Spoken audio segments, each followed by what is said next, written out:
నా శత్రువులు ఎదుట ఆయన నాకు భోజనము. శత్రువు ఏకవచనం కాదు. ఏకవచనం అయితే ఏదో సాతాను అనుకోవచ్చు, సౌలొక్కడే అనుకోవచ్చు. శత్రువులు బహువచనం వాడుతున్నాడు. బహుశా దాన్ని బట్టి ఇక్కడికి వచ్చినాయేమో. యూదులకు సహాయము వేరొక దిక్కు నుండి వచ్చును. దేవుడు నిన్ను కోరుకున్నాడన్న సంగతి మనస్సునకు తెచ్చుకొని ధైర్యం వహించి పనికి పూనుకొనము. నేను నీకు లేదా యెహోవా నీకు తోడై ఉన్నాడు. రోజులు గడిచే కొలది కొత్త సంవత్సరంలో దైవ వాక్యం ఈ 3 చోట్ల ఉంటే ఇంకా మంచిది. మీరు అనుమతిస్తే 29వ అధ్యాయం దినవృత్తాంతాల మొదటి గ్రంథం 1వ వచనాన్ని మనము జ్ఞాపకం చేసుకోవటానికి ప్రయత్నం చేస్తాం. ఈ వచనము కనీసం మనం 5 భాగాలుగా విభజించవచ్చు. మొదటిది 1 Chronicles chapter 29 verse 1. దినవృత్తాంతాల మొదటి గ్రంథం 29వ అధ్యాయం 1వ వచనం. తర్వాత రాజైన దావీదు సర్వ సమాజముతో, దీనికి ఒక పేరు పెడదాం, డివైన్ కాంగ్రిగేషన్, దైవికమైన సమాజం. దావీదు తనొక్కడే ఈ పని కొరకు ఆరంభించినట్లు వాక్యంలో మనం చూడం. David's ministry is not a one-man show. David's ministry is not a family show. David's ministry is a church-centered, congregation-centered work. ఈ దినాల్లో సాధారణంగా మనము పరిచర్య సమాజము కేంద్రీకృతంగా ఉండేది అరుదుగా చూస్తూ ఉంటాం. దావీదుకున్న ఒక దైవిక లక్షణం ఏంటంటే వాకింగ్ టుగెదర్, కలిసి పనిచేయటం. నేను కొన్ని ప్రశ్నలు అడుగుతాను, నేరుగా సూటిగా మీరు జవాబు చెప్పండి. దావీదు ఏ పనైనా ఒంటి చేత్తో చేయగలడా లేదా?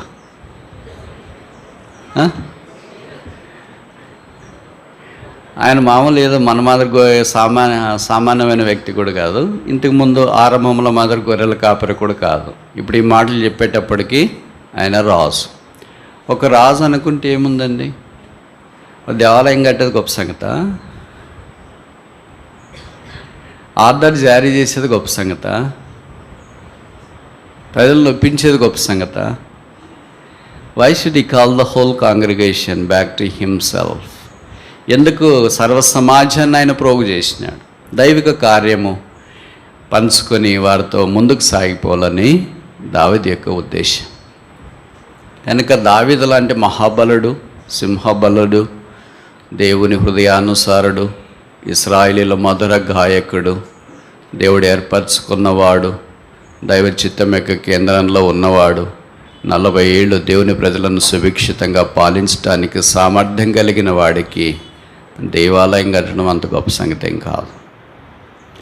ఒకటే సింగిల్ హ్యాండెడ్గా కట్టినా ఆయన ప్రశ్నించడానికి ధైర్యం చేసే గొర్రెలు లేవు అప్పుడు.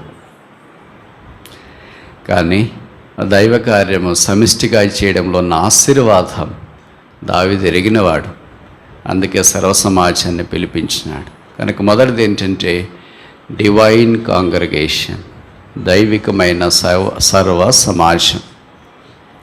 నేను ఈ మాటలు చెప్తున్నాను, మీరు అనొచ్చు నిజమే బ్రదర్, సర్వ సమాజము దావీదు దినాల్లో ఉంటే మనం కూడా అలాగ వాళ్ళతో మాట్లాడవచ్చు, కానీ ఈ దినాల్లో ఉండే ప్రజలు అలాంటి వాళ్ళు కాదు కదా అని. అది ఇంకా వాస్తవం. అందరూ అలాంటి టైప్ ఏం కాదు. మందిరంలో అందరూ అలాగే ఆత్మీయంగా ఉండరు. మనకు తెలుసు కదా, సాధారణంగా లోకంలో కూడా ఒక సామెత చెప్తుంటాం, మన చేతికి 5 వేళ్ళు ఉంటే 5 సమానంగా ఉండవు అంటాం. అలాగే మన ఇంట్లో పిల్లలు ఉంటే 2 ఉన్నా, 3 ఉన్నా, 4 ఉన్నా అందరూ ఒకే రకంగా ఉండరు అంటాం. మన ఏ శరీరానికి ఉండే 5 వేళ్ళే ఒక రకంగా ఉండనప్పుడు, మన రక్తం పంచుకొని పుట్టిన బిడ్డలే ఒక రకంగా ఉన్నప్పుడు, రకరకాల పరిస్థితుల్లో నుండి వచ్చిన ప్రజలందరూ ఒకే రకంగా ఉండాలని అనుకోవడం కూడా అంత భావ్యం కాదేమో. కనుక సమాజంలో 5 రకాలైన ప్రజలు ఉంటారు. మొదటి రకం ఏంటంటే హర్టింగ్ పీపుల్. వాళ్ళ మిషనే ఇది, కమిషనే ఇది. వాళ్ళు ఎప్పుడు వేరే వారిని హర్ట్ చేస్తూనే ఉంటారు. వాళ్ళు మందిరికి వస్తారు, మళ్ళీ మానేయరు. మీకు తెలుసు తెలియదు, వాళ్ళు చాలా రెగ్యులర్ తెలుసా. వాళ్ళు హర్ట్ చేయటానికే వస్తుంటారు.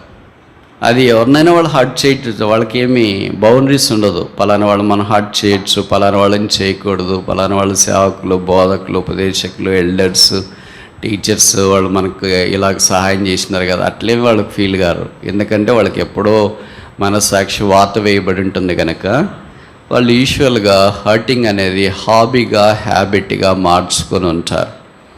అలాంటి వాళ్ళు దావీదు దినాల్లో కూడా ఉన్నారు, ఈ దినాల్లో కూడా ఉన్నారు. దావీదు లాంటి కూడా దూషించిన వారు లేకపోలేదు. దావీదు ఆ పరిస్థితి వచ్చినప్పుడు వారి విషయమై చాలా దైవికంగా ఆలోచించినాడన్న సంగతి కూడా మనకు తెలుసు. మనకు కూడా అలాంటి రాజరికం వస్తే అలాంటి వారిని మనం ఎలాగో రెస్పాండ్ అవుతామో తెలియదు, కానీ అలాంటి వాళ్ళకి మనం రెస్పాండ్ అవుతామనే మనకు రావట్లేదు అనుకుంటా. ఇది మొదటి రకం, హర్టింగ్ పీపుల్. రెండవ రకం ఏంటంటే హార్మింగ్ పీపుల్. కొంతమంది కీడు చేసేవాళ్ళు ఉంటారు.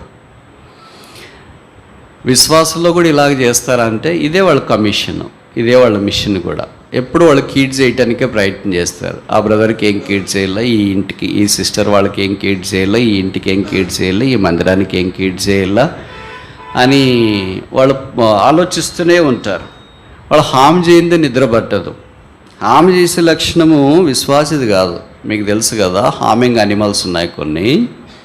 బైబిల్లో మనోడు కూడా మొదట అలాగే వచ్చినాడు. ఆదికాండం 3వ అధ్యాయంలో సర్పము యుక్తి గలది. సర్పం యొక్క పని ఏంటంటే హాని చేయడం. అందుకని 91వ కీర్తనలో సింహములను, నాగబాములను అనగదు. ఈ రెండు హాని చేస్తాయి. సింహం హాని చేస్తుంది, నాగబాము హాని చేస్తుంది. నాగబాము హాని చేస్తుంది, తేలు కూడా హాని చేస్తుంది. నాగబాము అంటే ముందు వచ్చి హాని చేస్తుంది, తేలు అంటే వెనక నుండి వచ్చి హాని చేస్తుంది. ఇలాగ 2 టైప్స్ ఆఫ్ బిలీవర్స్ ఉంటారు. బిలీవర్సే, నేను ఈ మాట అంటున్నందుకు మీరు ఏమనుకోవద్దండి.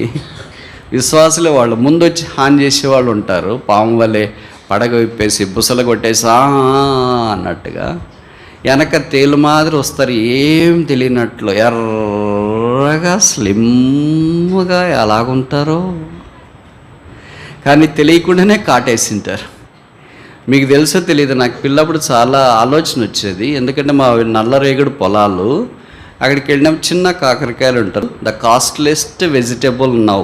చికెన్ కంటే ఖరీదైంది అదే. ఆ కాకరకాయ అంటారా మీరు? ఆ అంటే ఏమి తెలుసా మీకు? ఆ అంటే ఏమని? ఆ అంటే లేదు అని అర్థం. చేదు లేదనే. దాని పేరే చేదు. చిన్న వింతే ఉంటాయి, కాస్ట్లీ. కనీసం 200 రూపాయలు ఉంటాయి ఒక కేజీ కనీసం. ఇక్కడ ఇంకా ఎక్కువ ఉంటాయి. మా ఊరు పల్లెటూరులోనే 200+ ఉన్నాయి. ఇంతకుముందు ఊరికే దారెముడు పోయేవాళ్ళు, బంధువులు వాళ్ళు వీళ్ళు ఇచ్చిపోయేవాళ్ళు మాకు. అవి కొయ్యటానికి వెళితే పొలంలో అది తీగ ఇలాగా నేల మీద ప్రాకుతుంటుంది. దాన్ని ఫస్ట్ కొయ్యాలంటే మనం అడ్డదిడ్డంగా పోతే వెంటనే తేళ్ళు ఉంటాయి, కాటేస్తాయి. కనుక తీగ చివరి పట్టుకొని దాన్ని వెళ్ళకి లేయాలా, తేళ్ళు ఉన్నా లేదో పరిశీలించాలా, ఉంటే జాగ్రత్తగా ఉండాలా, లేకపోతే కాకరకాయలు కోయాలి. అంటే ఇక్కడ చెప్పే విషయం ఏంటంటే అవి ఎర్రవి చుట్టానికి బాగుంటుంది, కానీ హాని చేస్తాయి. నల్ల తేళ్ళు హాని చేస్తే అంత హాని కాదంట, ఎర్ర తేళ్ళు హాని చేస్తే చాలా ప్రాణాపాయం అని. నాకు తెలుసు, మా పిల్లప్పుడు మా ఊరిలో ఆ తేళ్ళు కరిచి కొంతమంది చనిపోయారు. పాము గరిచి కాదు, తేళ్ళు గరిచి. ఇలాంటి వాళ్ళు కూడా ఉంటారు. అయితే ప్రభుకు స్తోత్రాలు. లోకాల్లో చెప్పబడింది, ఏది ఎంత మాత్రమో ఆయన చేయదు. పాములు వస్తుంటాయి, తేళ్ళు వస్తూనే ఉంటాయి, అవి చేస్తూనే ఉంటారు ప్రయత్నము. నాకు అనుమానంగా ఉండేది ఎప్పటి నుండో, ఏంటంటే విశ్వాసులు కూడా ఇలాగ ఉంటారా? మనతోనే ఉంటారు. మళ్ళీ వాళ్ళు ఎక్కడో బయట ఉంటే, మనకు శత్రువులుగా ఉంటే మనం జాగ్రత్తగా ఉంటాం, వీళ్ళు ఎలాగో బయట ఉన్నారు కదా అని.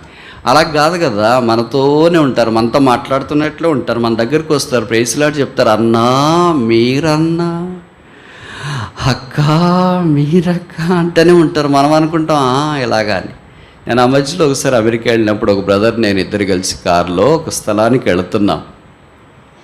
దారిలో ఆ విషయాలు అది ఇది మాట్లాడుతూ, కొంతమంది ఇలాగ చేశారు బ్రదర్, నాకు కీడ్ చేశారు, అది ఇది ఆయన చెప్తూ వచ్చిన. నేను అన్నాను, నీకు కూడా ఆపద కలిగి చేసే సహోదరులు ఉన్నారంటే, నాకు ఎక్కువ ఉన్నారు అన్నారు. నేను అనుకున్నాను నాకు ఒక్కళ్ళే ఉన్నారు, మీకు లేరు అనుకున్నానే అన్నా. మీకు కూడా ఉన్నారా అన్నా అన్నాడు.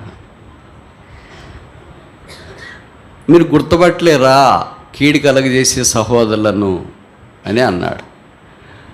అప్పుడు ఇది నాకు ఛాలెంజింగ్ క్వశ్చన్, గుర్తుపట్టలేను బ్రదర్ అన్న. అప్పుడు నాకు ఒక వాక్యం గుర్తొచ్చింది. పౌలు అపోస్తులు 2 కొరింథీ 11:26 అన్నాడు, అనేక ఆపదల్లో నుండి దేవుడు నన్ను కాపాడాడు. దాంట్లో ఒక ఆపద ఏం రాశాడంటే, కపట సహోదరుల వలనైనా ఆపద. దేవుని మాటలు నేరుగా విన్నవాడు, మధ్యధరా సముద్రం 3 సార్లు కలయిదిరిగి సువార్త ప్రకటించినవాడు, 35 సంవత్సరాలు 3 దండయాత్రలు చేసినవాడు, 14 పత్రికలు రాసినవాడు, వచింపశక్యముగాని మాటలు విన్నవాడు, దేవుని యొక్క భద్రత కాపుదల కలిగిన వాడు. అలాంటి వాడి దగ్గర కూడా కపట సహోదరులు వచ్చినారా? వాళ్ళని ఆయన కూడా గుర్తుపట్టలేకపోయాడా? వాళ్ళ ఆపదలో ఆయన కూడా చిక్కుకున్నాడా? అప్పుడు నాకు ఆదరణ అనిపించింది, ఇది మంచి ఆదరణ కాదనుకుంటా. అలాంటి ఆయన దగ్గరే కపట సహోదరులు ఉన్నారంటే ఇంక మన సంగతి ఏంటి? అలాంటి ఆయన ఆశ్చర్యకార్యాలు చూసైనా, భక్తిని చూసైనా ఆ కపట సహోదరులు దూరంగా వెళ్ళలేదు. వాళ్ళు ఆయన ఆపదలో తీసుకొని వచ్చినారు. కనుక వాళ్ళు ఉంటారు చివరి దాకా. యేసు ప్రభుతో కూడా 12 మంది శిష్యుల్లో ఒక బ్రదర్ ఉన్నాడు, మన బ్రదర్. నేను అనుకున్న యూదా ఇస్కరియోతు ఇలాగ లెక్కిస్తే 12 మందికి ఒకరైతే, అంటే ఈ రేషియో తప్పేమో. 1200 మందికి ఎంతమంది కావాలి అప్పుడు? వాళ్ళది ఎక్కువ శేషము.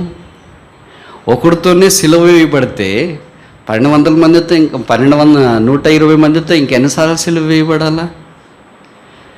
కనుక ప్రజలు అలాంటి వాళ్ళు కూడా ఉంటారు. ఈ సర్వ సమాజంలో మొదటి రకం ఏంటి?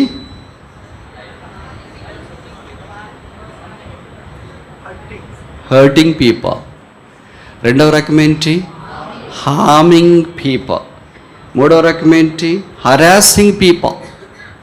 వాళ్ళు హరాస్ చేస్తూనే ఉంటారు. హరాస్మెంట్ అంటే హింస, మాటలతోన. దీన్ని ఏమంటారంటే మైండ్ గేమ్ అంటారు. కరెక్ట్ మీటింగ్కి వెళ్ళేటప్పుడు, కరెక్ట్ గొప్ప పరిచయం ఉండేటప్పుడు వాళ్ళు హరాస్ చేస్తూనే ఉంటారు. అందుకని అలాంటి మైండ్ గేములు సాతాను వాడే కార్యం. సాతాను మన శరీరం మీద దాడి చేసేదానికంటే మా మీద అన్ని రకాల దాడులు ఉంటాయి అనుకో, మా మైండ్ మీద దాడి చేసేవి ఎక్కువ ఉంటాయి. అందుకని కొన్నిసార్లు మేము వాక్యం చెప్తున్నాడు, మీరు అనుకుంటారు ఏం చెప్పలేదు ఈరోజు బ్రదర్, అయిపోయింది ఆయన సంగతి కూడా, ఏమో చెప్తాడు అనుకున్నాం కానీ ఇంకేం వృద్ధుడైపోయాడు కదా, ఇంకేం చెప్తాడులేండి. అప్పుడు చెప్పినట్టు ఇప్పుడు చెప్పట్లేదు, అది కూడా పాయింటే. ఇవన్నీ పాయింట్లే కానీ జాయింట్లు లేవు. విచిత్రం ఏమో తెలుసా, అప్పుడు మాకు ఇంత హరాస్మెంట్ ఉండదు. 40 ఏళ్ళ దాకా ఈ హర్టింగ్, హార్మింగ్ ఏం తెలియదు. నిలబడ్డామంటే ఇంక అంతే, పైనుండి అగ్ని కురిసిపోయినట్లే. రోజులు గడిచే కొలది సాతాను దాడి పెరిగిపోతుంది. Harming people, hurting people, harassing people, mind game playing people, వీళ్ళందరి కరెక్ట్ మీటింగ్ స్టార్ట్ అయ్యేటప్పుడు, వాక్యాలు చెప్పేటప్పుడు మైండ్ మీద దాడి చేస్తారు. ఎందుకంటే వాళ్ళు సాతాను ఏజెంట్లు. సాతాను వాళ్ళని వాడుకుంటూ ఉంటాడు. ఇవన్నిటినీ జయించి, ఓడించి, మీ ప్రార్థనా భూమి మీద నిలబడి దేవుని వాగ్దానాలు క్లెయిమ్ చేసుకుని యేసుప్రభు రక్తంతో కడగబడి వాక్యం ప్రబోధించడం అంత తేలికైన సంగతి ఏం కాదు. 4వది హిపోక్రైట్స్. ఇంకా దీని గురించి ఎంత తక్కువ చెప్తే అంత మంచిది అనుకుంటా. వీళ్ళు కూడా మందిరాల్లో ఉంటారు. వేషధారణ, వస్త్రధారణ వేరే, వేషధారణ వేరే. వేషం వేసుకున్న తర్వాత తీయాలంటే వాళ్ళే తీసుకోవాలా, లేకపోతే వేసిన వాళ్ళు తీయాలా? వేరే వాళ్ళు తీయాలంటే కష్టమైద్ది. అనేక సందర్భాల్లో మనం కూడా అలాంటి వేషధారణ ఉంటాం. అందుకే యేసు ప్రభు వారు వేషధారుల గురించి చాలా కఠినంగా మాట్లాడినట్లు మనకు తెలుసు. కొంతమంది బైబిల్ పండితులు కూడా చెప్తారు కదా, యేసు ప్రభు వేశ్యలను అయినా ప్రేమించి పరలోక రాజ్యంలో ప్రవేశమిస్తాడు కానీ వేషధారులను కాదు.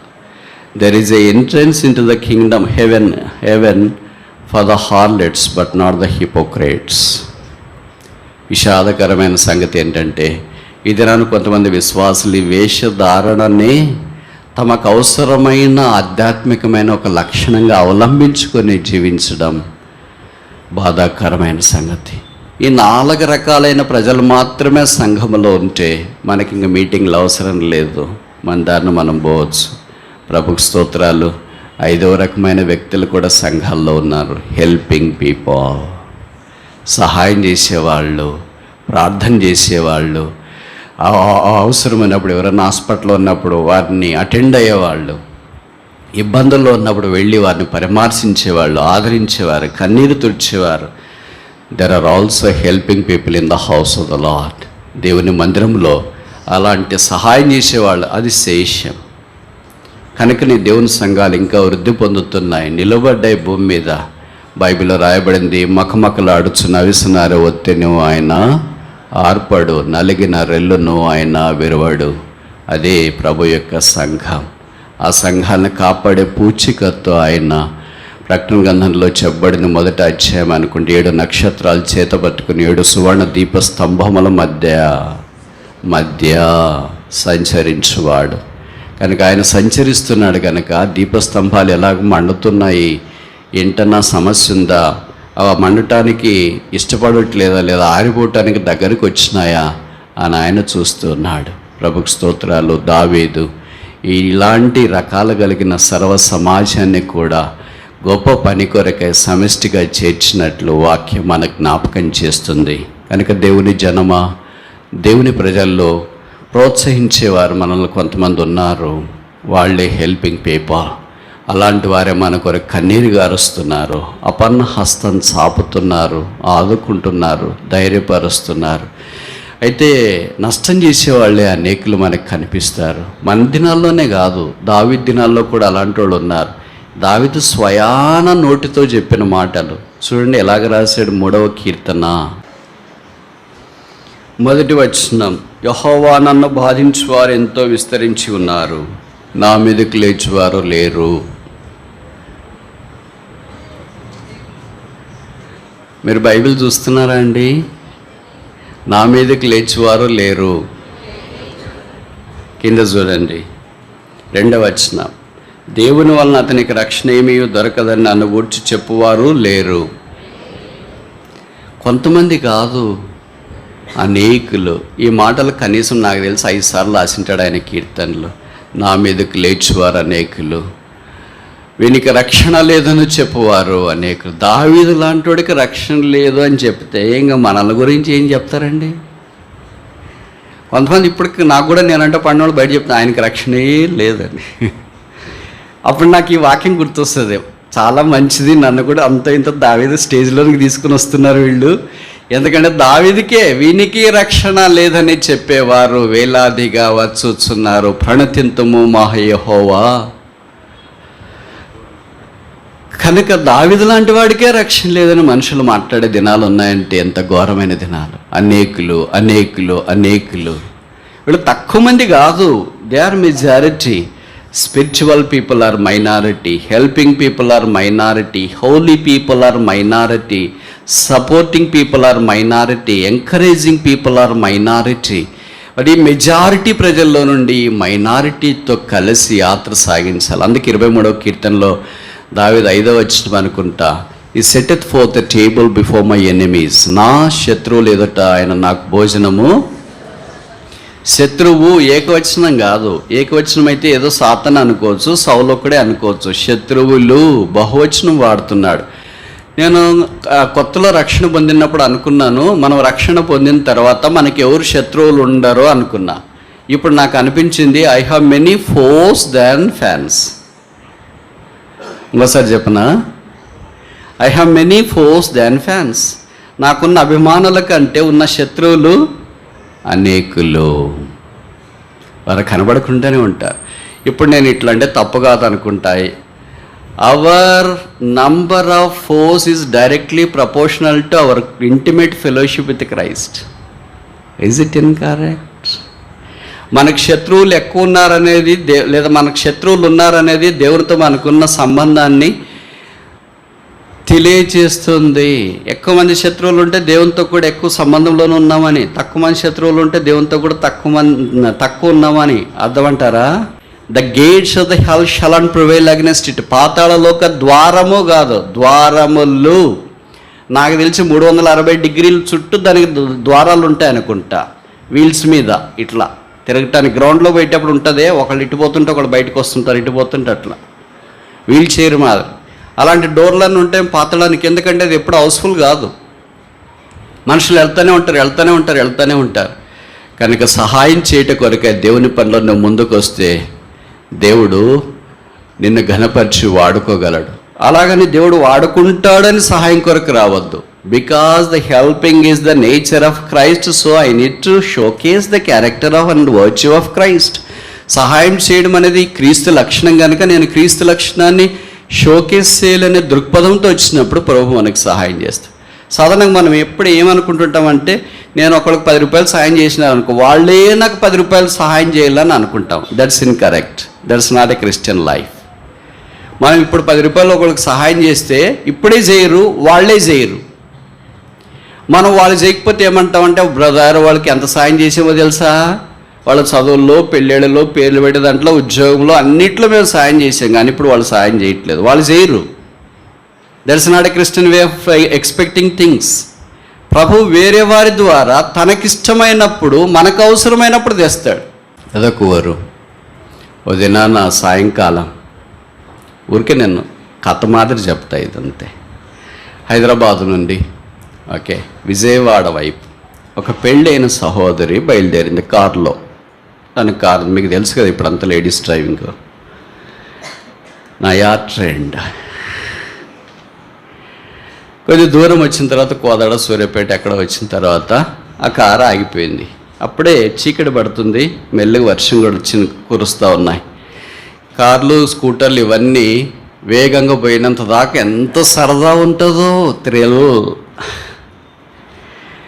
ఆగిపోయింది అనుకొచ్చావు, అప్పుడు అనిపిస్తొచ్చా ఈ కారు వద్దు, ఇది వద్దు, బస్సు అయితే మేలు, ట్రైన్ అయితే మేలు, పబ్లిక్ ట్రాన్స్పోర్ట్ అయితే మేలు, దీంతో చాలా వేతన అని అనిపిస్తుంది. ఆగిపోయింది, ఇప్పుడు ఏం చేయలేదు, చీకటి పడిపోతుంది, భయమైంది. కారు దిగాలంటే తప్పదు, ఇంకా దిగాల. ఏమైందో దిగి అటు ఇటు చెక్ చేసుకుంటుంది, కానీ తన కారు మీద అంత అవగాహన లేదు. ఉన్నపాటున కారు వెనకరిండి ఒక ఆయన బాగా బలాఢ్యుడు, 6 ప్యాక్స్, ఆయన మెల్లగా నడుస్తూ వస్తున్నాడు. ఇంకా సాధారణంగా భయం వేస్తుంది కదా ఈమెకి, అలాగ భయం వేసింది. ఏం చేయాలబ్బా, ఈయన వస్తున్నాడు, మాట్లాడాలా వద్దా, తర్వాత ఆయన మాట్లాడితే ఎట్లా రియాక్ట్ కావాలా, కార్లో పోయి కూర్చోవాలా, అటు ఇటు అనే ఆలోచించుకుంటారు, ఎక్కువ ఆలోచిస్తారు కదా వాళ్ళు. Decision is less, thinking is more. అందుకే మీకు తెలుసో తెలియదు, famous gynaecologist not a lady in the world, man. Because they take sharp decisions, immediate decisions తీసుకోవాలన్నమాట. లేట్ చేస్తే పేషెంట్ ప్రమాదం సంభవించే అవకాశం ఉంటుంది. అటు ఇటు అనుకునేటప్పటికి ఆయన దగ్గరికి వచ్చినాడు. మేము మీరు ఏదో ఇక్కడ నిలబడ్డారు, చీకటి పడింది, వర్షం పడింది అని. సాధారణంగా స్త్రీలకి మెత్తగా మాట్లాడినా ఇబ్బందే, వీడు ఏదో తేడాగా ఉన్నాడు అని అనుకుంటారు. గట్టిగా మాట్లాడినా ఇబ్బందే, కానీ ఎలాగ మాట్లాడాలో తెలియక ఆయన అలాగ మాట్లాడాడు. మేము కారు ఏమైనా ప్రాబ్లం వచ్చిందే అని అన్నాడు. ఇంకా మామూలుగా అబద్ధాలు చెప్తుంటారు కదా, అనగా ఏం లేదు బాగానే ఉంది, మా వాళ్ళు ఫోన్ చేస్తున్నారు, అందుకనే నేను వెయిట్ చేస్తున్నాను అని. వాళ్ళకి అర్థమైపోద్ది కదా, లేదు మేము కారు ఏదో ట్రబుల్ ఉన్నట్లుంది, లేకపోతే మీరు ఇక్కడ ఎందుకు ఆపుతారు, మధ్యదారిలో ఏదో ఒక బేలో ఆపింటారో, లేకపోతే ఫుడ్ కోర్ట్లో ఆపుతారు, ఇక్కడ ఎందుకు ఆపుతారంటే, ఏం లేదు బాగానే ఉంది, మేము కరెక్ట్ చెప్పండి నేను హెల్ప్ చేస్తాను అని అన్నాడు. ఎందుకో కొద్దిగా ఆగిపోయినట్లుంది. ఆయన సరే ఆ చీకట్లో ఉన్న మొబైల్ ఫోను టార్చ్ ఆన్ చేసుకొని ఆ కారు కింద పడుకొని దానికి అంతా రిపేర్, కిందంతా రిపేర్ చేసి మొత్తానికి ఇప్పుడు స్టార్ట్ చేయండి మేము అన్నాడు. స్టార్ట్ అయింది. అమ్మా ప్రాణం వచ్చినట్లయింది ఆమెకి. థ్యాంక్ యూ సో మచ్ అనింది. ఆమె ఒక 500 రూపాయలు తీసి ఆయనకి ఇవ్వబోతుంది. ఆయన అన్నాడు, వద్దు మేము, థ్యాంక్ యూ, నేను కార్ మెకానిక్ని, ఇక్కడే అల్లంత దూరాన్ని నా షాప్ ఉంటే అక్కడ క్లోజ్ చేసి మా ఇంటికి వెళుతున్నాను. వెళ్ళేదారిలో ఇలాగ మీకు కారు ప్రమాదం వచ్చిందని నాకు అర్థమైంది, నేను మెకానిక్ కనుక తేలిగ్గా గుర్తుపట్టాను. అట్లనా, ఇంకా కొద్దిగా పరిచయం పెంచుకుంటారు కదా. సరే అప్పుడు ఆమె చెప్పింది, అయితే మీరు ఎప్పుడైనా హైదరాబాద్ కానీ విజయవాడ కానీ వస్తే ఇట్లా రండి, ఫోన్ చేయండి అని విజిటింగ్ కార్డు ఇచ్చింది. నేను ఇట్లా చెప్తున్నానని మీరు కూడా ఎక్కడ ఇవ్వద్దండి, ఇది కథ కొరకు ఫ్యాబ్రికేట్ చేసినాం. విజిటింగ్ కార్డు ఇస్తే ఆయన సరే అని విజిటింగ్ కార్డు తీసుకున్నాడు. మీరు తీసుకోండి అని 500 బలవంతం చేసిన ఆయన వద్దు మేము అన్న. నేను ఇంటికి వెళ్తున్నా, దారిలో నా చేతుల పని ఎంతసేపు అని నేను చేసేసాను. ఆయన ఇంటికి వెళ్ళిపోయాడు. తర్వాత ఈమె అలాగే వెళ్తూ ఉంటే కొద్దిసేపుకి ఆకలి వేసింది. బస్సు సూర్యాపేట దాటి ఇంకొద్దిగా దూరం వచ్చిన తర్వాత ఇదంతా తిందామన్నట్లు ఒక డాబాలోకి వెళ్ళింది. చాలా బాగుంది అది డాబా, మంచి భోజనం అది అనుకొని కూర్చునింది.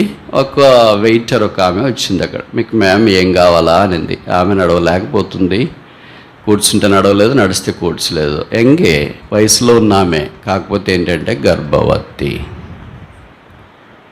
సరే ఏమి ఏదో ఇడ్లీనో దోశ ఏదో చెప్పింది, ఆమె తీసుకొని వచ్చింది. ఇడ్లీ దోశ ఇచ్చింది. తర్వాత ఆమె తిరిగి వచ్చేటప్పటికి ఆమె ఎందుకో బాధపడుతున్నట్లు అనిపించింది. ఏంటమ్మా బాధపడుతున్నా, స్త్రీలు కదా వాళ్ళకి అర్థమైపోద్ది అంటే, ఏం లేదు మ్యామ్ ఇదో మీకు తెలుసు కదా విషయం అనింది. సరేలే అనింది. తిన్న తర్వాత ఆమె ఒక టిప్ ఇచ్చింది. కవర్ టిప్ అక్కడ పెట్టేసి, మీరు ఎప్పుడైనా ఇట్లా విజయవాడ వస్తే లేదా హైదరాబాద్ వస్తే రండి అని ఆమెకు కూడా ఈమె విజిటింగ్ కార్డు ఇచ్చింది. కథ కట్ చేస్తాం. రాత్రి హోటల్లో పనిచేస్తున్న ఆమె ఇంటికి వెళ్ళింది. ఇంటికి వెళ్ళిన తర్వాత రాత్రి నిద్ర పట్టకుండా అలాగే ఉండిపోతూ ఉంటే అతనికి భర్త కూడా ఇంటికి వచ్చేసినాడు. ఆయన కూడా బాధతో ఉన్నట్టు అనిపిస్తే ఈమె భర్తను అడిగింది, ఏంటి చాలా బాధగా ఉన్నారంటే, ఏంటి ఇంకా నీకు తెలుసు కదా ఉన్న విషయాలు, మనకేం గర్భం వచ్చింది, డెలివరీకి అవసరమైన డబ్బులు లేవు, ఎట్లా ఏంటి అని బాధేస్తుంది, అందుకనే నిద్ర పట్టట్లేదు అని అనింది. అప్పుడు ఈమె, నా దగ్గర ఒక కవర్ ఉంది, ఆ కవరు తీసుకొచ్చి చూడు, దీంట్లో ఏమైనా డబ్బులు ఉన్నాయేమో అని ఇచ్చి ఆ కవర్ తీస్తే దాంట్లో 30,000 ఉన్నాయి. ఇంత ఎవరిచ్చారు నీకు? ఎవరో ఒక ఆమె హోటల్లోకి వచ్చింది, టిఫిన్ కావాలనింది, టిఫిన్ వడ్డించినాను, నా బాధ ఆమె చూసింది, ఏమో మరి ఆ మనసుకు వచ్చిందేమో ఇది ఇచ్చింది. ఇంతేనా, ఇంకేమన్నా మాట్లాడిందే? మాట్లాడింది, ఎప్పుడన్నా వస్తే రా అని చెప్పింది. విజిటింగ్ కార్డు ఇచ్చింది, ఆమె విజిటింగ్ కార్డు ఇచ్చింది. ఆమె విజిటింగ్ కార్డు, భార్యతో నుండి విజిటింగ్ కార్డు తీసుకున్నాడు.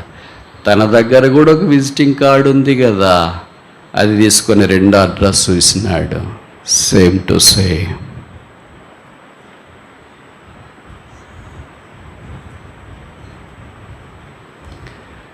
నేను నమ్మకంగా యథార్థంగా ఆమెకు సహాయం చేసిన. ఆమెకి ఈమె నా భార్య అని తెలియదు, కానీ ఈమె సహాయం చేసింది.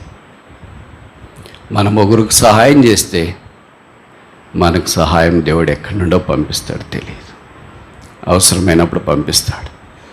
దేవుని జనమా, సహాయం చేసే చెయ్యి ఎప్పుడో మానిపోయింది కదా, తీసుకునే చేతులు 2 వచ్చినాయి కదా, ప్రార్థనా సహాయం లేదు కదా, కన్నీటి సహాయం లేదు కదా, ఇతరులను ప్రోత్సహించే సహాయం లేదు కదా, ఇతరుల కొరకు ముందుకెళ్ళాలనే సహాయం లేదు కదా. Helping nature is the hallmark virtue of a Christian. ఒక క్రైస్తవుని యొక్క ప్రగాఢమైన గొప్ప లక్షణం ఏంటంటే సహాయం చేయటం. మంచోళ్ళకే కాదు, సామాన్యులకే కాదు. బైబిల్లో రాయబడింది, దేవుని గృహానికి చెందిన వారి ఎడల. ఇక్కడ చాలామంది ఉద్యోగస్తులు ఉన్నారు. ఎప్పుడైనా మీకు సహాయం అంటే, నేను డబ్బుల సంగతి మాట్లాడట్లేదు, మీరు నన్ను వేరుగా అర్థం చేసుకోవద్దండి. నాకు తెలుసు, నేను కూడా ఉద్యోగం చేస్తున్నాను. చాలా సందర్భాల్లో ఒక చిన్న సహాయం కొరకు కూడా పేదలు, దరిద్రులు, చేతగాని వారు ఎంతో విలిపిస్తూ ఉంటారు. నాకు కొంతమంది తెలుసు కదా, నా దగ్గర కొంతమంది పేదలు వచ్చి అడుగుతున్నారు, బ్రదర్ ఒక ఆటోకి లోన్ పెట్టుకున్నాను, ఆ బ్యాంక్ మేనేజర్ మన మందిరికి వస్తాడంట, మీరు ఒకసారి ఫోన్ చేసి చెప్పండి ఆ లోన్ ఇవ్వమని అని. మనం ఫోనే కదా అని ఫోన్ చేస్తాము, ఆయన ఫోన్ లిఫ్ట్ చేయడు. నాలాంటి వాడు ఫోనే లిఫ్ట్ చేయరంటే వాళ్ళు పేదలకు ఇంకేం అందుబాటులో ఉంటారు? ఏమడుగుతున్నాం ఈ దినాల్లో? ఒక వ్యక్తినే అలా కాదు. భక్సింగ్ గారు ఆరంభంలో ఎబ్రోన్లో పరిచయం ఆరంభించిన దినాల్లో ఒక విశ్వాస ఉద్యోగం చేస్తుంటే ఆయన పక్కన ఆయన ఇంట్లో ఉద్యోగం చేస్తాడు, ఆ పేరు కూడా అదే ఉంటుంది, రాజరత్నం అంటే పోస్టల్ రాజరత్నం, అది ముద్ర మాట్లాడండి.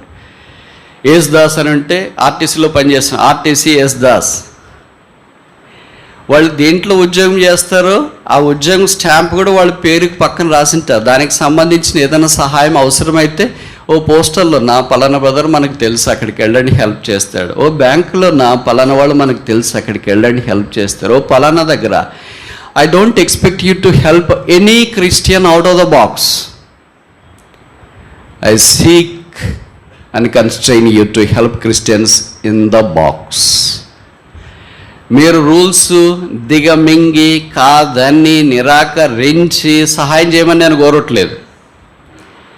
With in the framework and set of the rules you can help. నీకు మనసు ఉండాలి. కానీ ఇంగ్లీష్లో ఒక సామెత ఉంది కదా, where there is a will there is a way. మనసుంటే మార్గం ఉంటుంది. నీకు సహాయం చేయలేని మనసుంటే నీకు ఖచ్చితంగా మార్గం ఉంటుంది. నువ్వు బ్యాంకులో ఉన్న మేనేజర్ ఎందుకయ్యావు? నీ కొరకే అయ్యావు అనుకుంటున్నావా?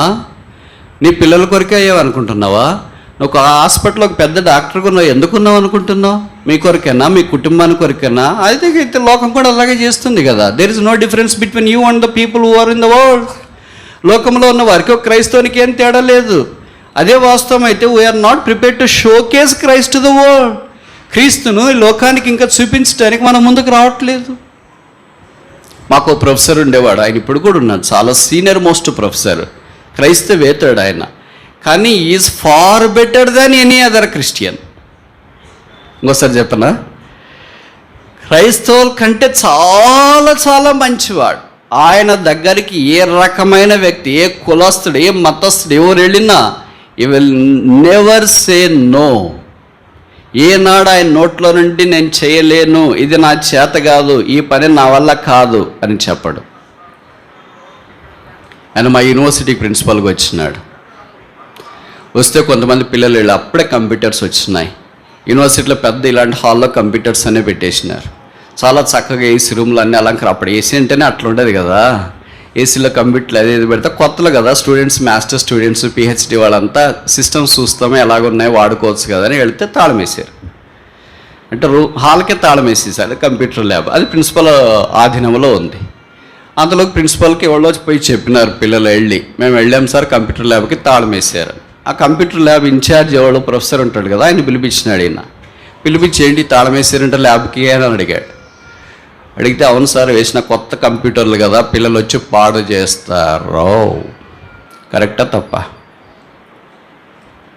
Yes or no? కరెక్టే కదా, ఆయన చెప్పిన దాంట్లో కరెక్టే. అప్పుడు ప్రిన్సిపల్ ఏమన్నాడు తెలుసా? Let them spoil it, I am here to repair all the lab. Keeping them idle without using is as bad as spoiling them. వాడుకోకుండా అలాగే పెట్టి పాడు చేయడం కంటే వాడి పాడు చేయడమే మేలు కదా. Let them spoil, I am here to repair. వాళ్ళు పాడు చేయనియండి, నేను రిపేర్ చేయటానికి principal, this is my responsibility. Open చేశాడు. పిల్లలు ఫ్లడ్, ఒక ప్రవాహం వల్ల వెళ్ళారు. కంప్యూటర్లో నిష్ఠాగరిష్ఠులు అయ్యారు. చాలా స్థలాల్లో దండపిండాలుగా మారినారు. అండ్ చాలా మీటింగ్లో చెప్పేవాడు, I am not here to break the rule, but if there is any good thing that needs to be done, I do not bypass all the rules. Rules are framed not to do bad, but not to stop doing good. You got my point? కొంతమంది ఉద్యోగస్తులు ఉన్నారు, మిమ్మల్ని ఉద్దేశించి నేను ఈ మాటలు చెప్తున్నా. Rules are frame not to bad. చెడ్డ చేయకూడదని రూల్స్ పెట్టుకున్నారు, మంచి చేయకూడదని కాదు. ఇప్పుడు మన వాళ్ళు ఏం చేస్తున్నారంటే మంచి చేయకుండా రూల్ని అడ్డం పెట్టుకున్నారు. బ్రదా రూల్ ఇలాగుంది కదా బ్రదా, అలాగుంది కదా బ్రదా, ఇలాగుంది కదా బ్రదా. మీకు తెలుసు కదా, ఇంకా మనం చేయాలని అనుకున్నప్పుడు గవర్నమెంట్ ఆఫీసుల్లోనా ఎలాగైనా చేస్తారు. చేయకూడదని అనుకున్నప్పుడు అన్ని డాక్యుమెంట్లు నువ్వు ఇచ్చినా ఇవి సరిగ్గా లేవు, మళ్ళీ తర్వాత ఇంకోసారి చూస్తామని అంటారు. దేవుని బిడ్డ, యేసుప్రభు నామం నీ దగ్గర ఉంటే, యేసుప్రభు పేరు పెట్టుకుంటే, యేసుప్రభు ప్రజలతో కలిసి దేవుని మందిరానికి వస్తే సర్వ సమాజము ద్వారా దేవుడు బహు గొప్ప కార్యము నీ ద్వారా చేయాలని కోరితే, don't be hurting people, don't be harming people, don't be hypocrite, don't be harassing person, be helping person. సహాయం చేసే వ్యక్తిగా ఉండు. నువ్వు దేవుని నామాన్ని బట్టి నువ్వు సహాయం చేయి. ఇశ్రాయేలుకు ఆధారమైన వాడు నరుడు కాడు, అబద్ధమాడ్డ, పశ్చాత్తాపడ్డు. యాకోబు దేవుడు మనకు ఆశ్రయము, సహాయకుడు. ఎవరి మనసు యాకోబు దేవుని మీద ఆశ పెట్టుకున్నానో వాడు ధన్యుడు అని బైబిల్లో రాయబడుతూ వచ్చింది. కనుక క్రైస్తవుని యొక్క లక్షణం never doing harm, never harassing, never hurting people, but always helping people. సహాయం చేయటం. అలాంటి సమాజము దేవునికి కావాలి. వాళ్ళ ద్వారా దేవుడు ఏం చేస్తాడంటే బహు గొప్ప పని కొనసాగించడానికి ఆరంభిస్తాడు. రెండవది చూస్తామా, 1 Chronicles chapter 29, దినవృత్తాంతాల మొదటి గ్రంథం 29వ అధ్యాయం మొదటి వచనం. 29వ అధ్యాయం దినవృత్తాంతాల మొదటి గ్రంథం 29వ అధ్యాయం మొదటి వచనం. తర్వాత రాజైన దావీదు సర్వ సమాజముతో ఇలాగూ సెలవిచ్చెను. సర్వ సమాజము అనే మాటను గురించి ఇప్పుడు దాకా కొన్ని విషయాలు మనం చూస్తున్నాం, డివైన్ కాంగ్రిగేషన్ అని. ఇప్పుడు రెండవది ఇలాగూ సెలవిచ్చెను, డివైన్ కౌన్సిల్, కమాండ్మెంట్, దైవికమైన సలహా, దైవికమైన ఆజ్ఞ. సెలవిచ్చెను, యెహోవా ఇలాగూ సెలవు ఇచ్చుచున్నాడు. రాజు చెప్పిన మాట ఎదురుండదు. రాజు ఎప్పుడు సలహాలు కాదు చెప్పేది, ఆజ్ఞ, కట్టడ, శాసనము. కానీ దావీదు తన రాసరికాన్ని వాడుకోవటానికి ఇప్పుడు ఇష్టపడట్లేదు. దేవుని వాక్యాన్ని, దేవుడు తనతో ఏం సెలవిచ్చినాడో అదే ప్రజలకు తెలియచేయాలని దావీదు కోరుతున్నట్లు వాక్యం మనం చూస్తాం. కనుక దేవుని ప్రజలు చేరి వచ్చినప్పుడు దేవుని యొక్క మాటలు వివరించుట దావీదు తీసుకున్న చొరవ.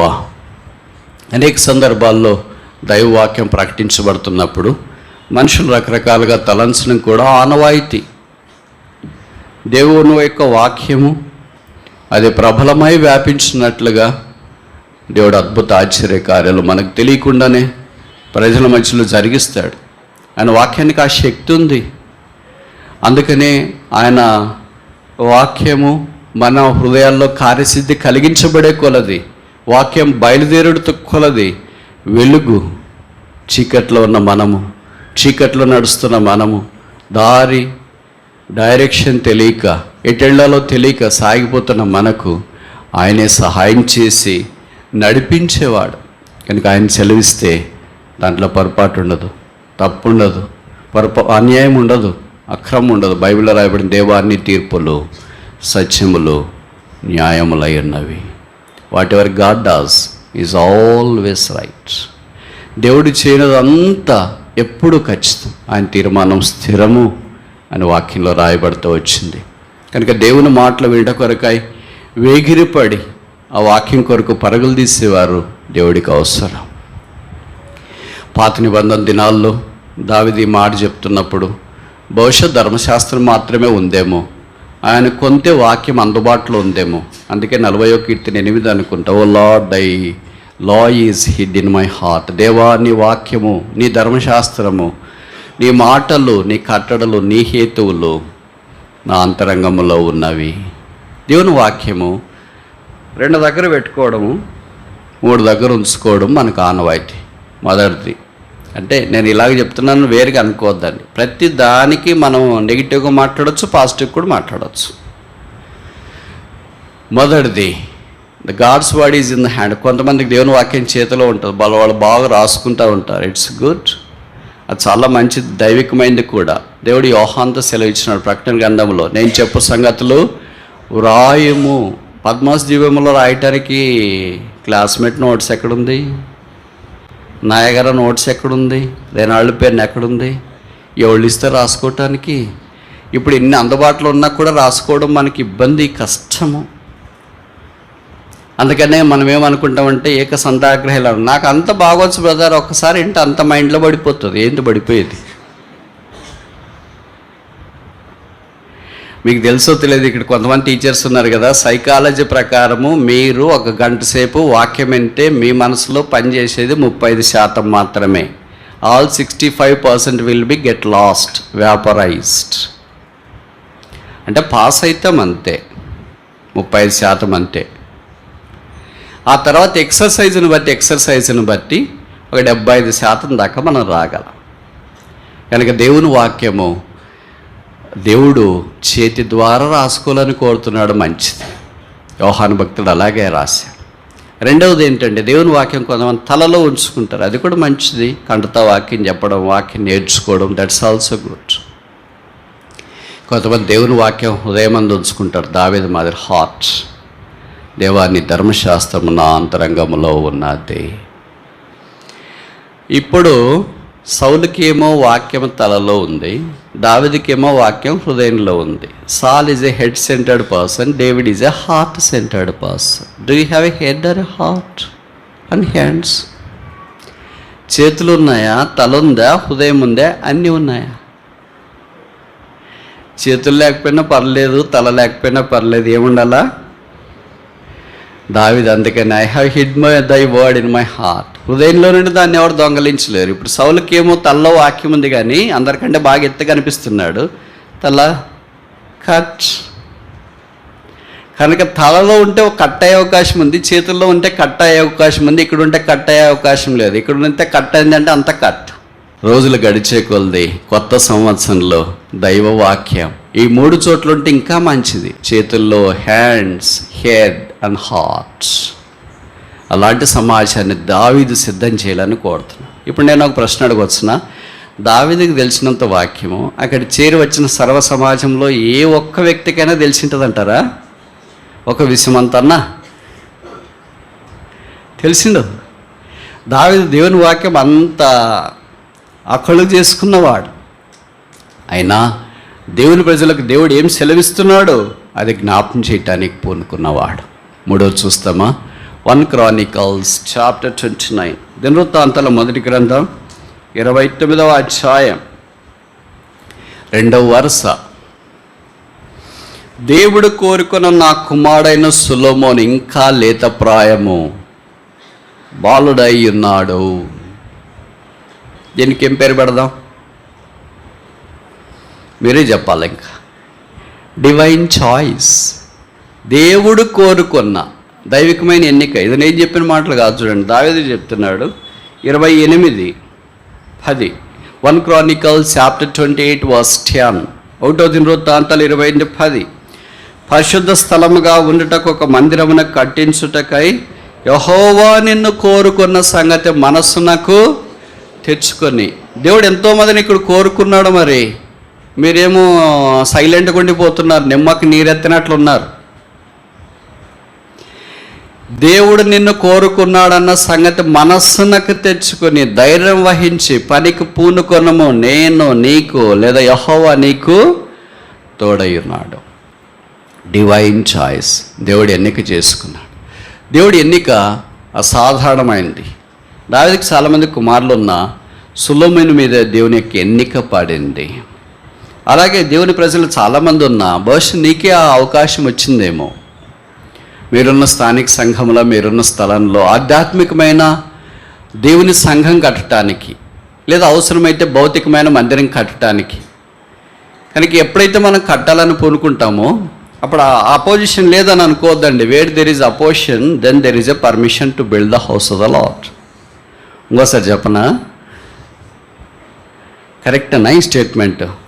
Wear there is opposition to build the house of the Lord, it is a sure indication that God has a given permission for us to build the house of the Lord. ఎక్కడైతే వ్యతిరేకత ఉందో అక్కడ దేవుడు పని చేయటానికి అవకాశం ఇచ్చినాడని గుర్తించాలి.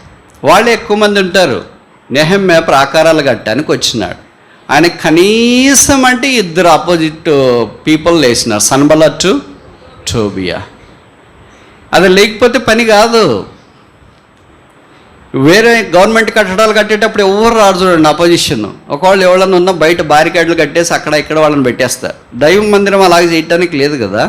ఇది దేవుని పని కనుక దేవుడు గడుచుంటే సైతాను ఊరకున్నాడు.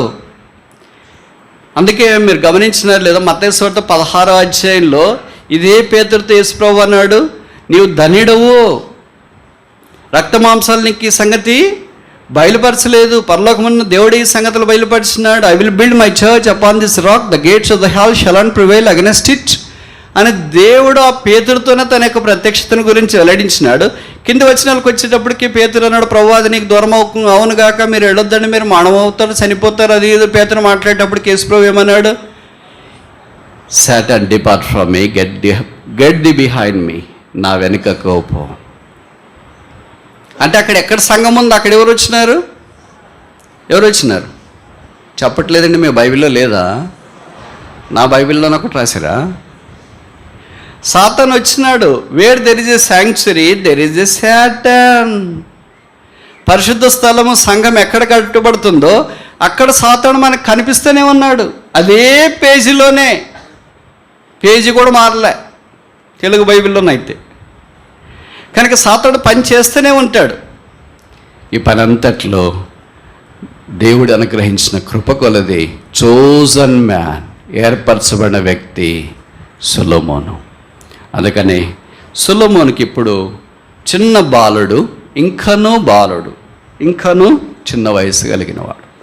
ఎంత సొలొమోను వయసు? బైబిల్ పండితులు అంటారు దావీదు సొలొమోనుకి బహుశా ఈ సంగతులు చెప్పేటప్పుడు 20 ఏళ్ళకి తక్కువే ఉండొచ్చు అంట. అలాంటి వ్యక్తి ఇంత గంభీరమైన పని కొరకే పూనుకోవడం చూసేవాళ్ళకి కూడా ఏమనిపిస్తుంది, మరి అంత రాజైనా కూడా అంత చిన్న పిల్లలకి అంత బాధ్యతలు అప్పచెప్పడం ఎలాగ వీళ్ళు అవుద్దండి, ఎలాగ చేస్తాడు. కానీ మీరు ఎలాగో కట్టలేకపోయారు, కానీ కట్టేది కూడా చిన్న పిల్లలకి అప్పగించిపోతున్నారేంటి అని. ఆ తర్వాత దేవుడు సొలొమోను అపురూపంగా వాడుకున్నాడన్న సంగతి మనకు కూడా పరిచయం. ఇర్మియా బాలుడు అనవద్దు, మోషే నత్తివాడని అనవద్దు, రూతు విధవరాలని అనవద్దు, ఎస్తేరు ఎవరు నాకు సహాయం చేయట్లేదని అనుకోవద్దు. ఎస్తేరు 4వ అధ్యాయం మనకు పరిచయం అనుకుంటా కదా.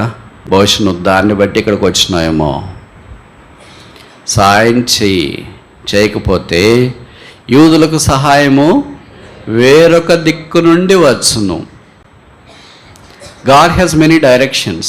దేవుడికి చాలా దిక్కులు ఉన్నాయి. ఉత్తరం కాకపోతే తూర్పు, తూర్పు కాకపోతే పడమర, పడమర కాకపోతే దక్షిణం, దక్షిణం కాకపోతే కింద, కింద కాకపోతే పైన, ఎన్నో దిక్కులు ఆయనకున్నాయి. 360 డిగ్రీల దిక్కులన్నీ ఆయనవే. మనకైతే ఒకే దిక్కు ఉంటుంది. వేరొక దిక్కు నుండి దేవుడు పంపించగలడు. అప్పుడు మనము ఆ విషయంలో కొరబడిన వారం అవుతాము. ఇప్పుడు ఎన్ని చూసాము? 3 విషయాలు చూసినాం. మొదటిది ఏంటి? డివైన్ కాంగ్రిగేషన్, దైవిక సమాజము. రెండవది ఏంటి? డివైన్ కౌన్సిల్, దైవిక సలహా. మూడవది ఏంటి? డివైన్ చాయిస్, దైవిక ఎన్నిక. 4వది చూసి సెషన్ ముగిస్తామా? 1 Chronicles chapter 29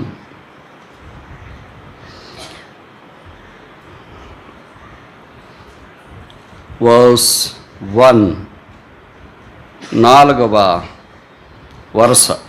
కట్టబోవు ఆలయం. దీనికి ఏం పేరు పెడదాం? Very good. ఇంకందరికీ వచ్చేసింది బైబిల్ చెప్పడం. డివైన్ కన్స్ట్రక్షన్, దైవిక కట్టడం, నిర్మాణం. దేవుడు మనందరినీ కడుతున్నాడు. Is a master builder. యెరూషలేమును కట్టువాడు ఆయనే. మనల్ని మనం ఆయనకు అప్పగించుకున్నప్పుడు ఆయన నివాస స్థలముగా మనల్ని కట్టాలని కోరుతున్నాడు. మనమే ఆయన నివాస స్థలం కనుక మన హృదయంతరంగాల్లో ఆయనకి ఎంత నివసించటానికి అనుకూలమైన వాతావరణం మనము కలిగించడానికి అప్పగించుకున్నప్పుడు మనలో నివసించి వాళ్ళని ఆత్మ సంబంధమైన దేవాలయంగా ఆయన కట్టాలని కోరుతున్నాడు. ఆయనకే స్థలం లేక కాదు, ఇల్లు లేక కాదు. ఆయన చెప్పాడు, ఆకాశం నా సింహాసనము, భూమి నా పాదపీఠము. ఇలాంటి భూమి అయిన పాదపీఠములో పాపులమైన మనల్ని రక్షించుకొని ఆయన ద్వారా దైవ సంఘముగా చేయట కొరకాయ మానవుడిగా ఆయన దిగి వచ్చినాడు. శిలువ మీదకి వెళ్ళి రక్తము కార్చి చనిపోయి సమాధి చేయబడి తిరిగి 3వ దినాన్ని లేచి పరలోక స్థలములో ఆసీనుడై ఉండి ఇది నన్ను మానవుని పిలుస్తున్నాడు. నేను మిమ్మల్ని కట్టాలని కోరుతున్నాను. ఇష్టమేనా? వ్యక్తిని కట్టాలని కోరుతున్నాడు, కుటుంబాలను కట్టాలని కోరుతున్నాడు, సంఘాన్ని కట్టాలని కోరుతున్నాడు, సమాజాన్ని కట్టాలని కోరుతున్నాడు. ఆయన కట్టట్లు ఎప్పుడు విశ్రమించేవాడు కాదు, కొనికేవాడు కాదు. మనం కట్టబట్టడానికి ఇష్టపడినప్పుడు ఆయన మనల్ని కట్టడానికి ఎంతైనా ప్రోత్సహించేవాడన్న సంగతి మనం మర్చిపోకూడదు. అలాగ కట్టబడినట్లుగా మనల్ని మనం అప్పగించుకుందాం. ఇది మనకు దావీదు కనపడకపోవచ్చు, సొలొమోను కనపడకపోవచ్చు, పాత నిబంధనలో దేవాలయం అలాంటి వైభవంతో మనకు కనపడకపోవచ్చు. అయితే దావీదు కుమారుడైన యేసు, సొలొమోను కంటే గొప్పవాడైన యేసుక్రీస్తు ఆయన పని కలిగి ఉన్నాడు. వారు ఈ లోకంలో లేకపోయినా యేసుక్రీస్తు ప్రభువారు నిన్న నేడు యుగాయుగాలు ఏకరీతిగా ఉన్నాడు. కట్టబడకుండా పడిపోయినాము. అందుకే బైబిల్లో రాయబడింది, behold the tabernacle of David is fallen. దావీదు గుడారము పడిపోయాను. పడిపోయిన గుడారాన్ని తిరిగి లేవనెత్తి, తిరిగి నిలువబెట్టి, తిరిగి కార్యసిద్ధి కలిగించి ఆ దేవుని నివాసస్థలముగా మార్చడం యేసుకే సాధ్యం. మనల్ని మనం ఆయనకు అప్పగించుకున్నప్పుడు వ్యక్తిగతంగా, కుటుంబంగా, సంఘంగా మనల్ని కూడా నిలువబెట్టి ఆయన వాడుకోవాలని కోరుతున్నాడు. కట్టుబోవాలయం మనిషిని కాదు, దేవుడైన యెహోవాకే గనుక ఈ పని బహు గొప్పది.